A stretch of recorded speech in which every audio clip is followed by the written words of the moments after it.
हिरा दिदी सन्चै हुनुहुन्छ अनि गाउँ कति के लाएर भ्याउनु भयो त नि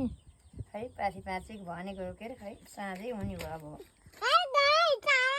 कसलाई हो र यो गाउँ दिने कसलाई हो र हजुरले घरलाई हो कि घरमै खाने हो आफ्नो आफ्नो चाख हुन्छ नि नानी हेलो गाइज हावरी भनेको बेबी तिमीले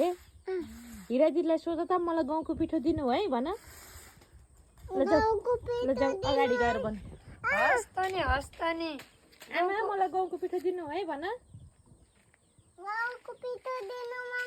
हस् धेरै दिनु होला भन धेरै दिन्छु नि सानो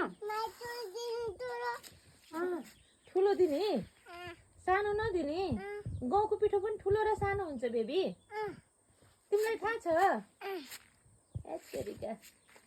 धेरै भनेको पो ठुलो कहाँ हो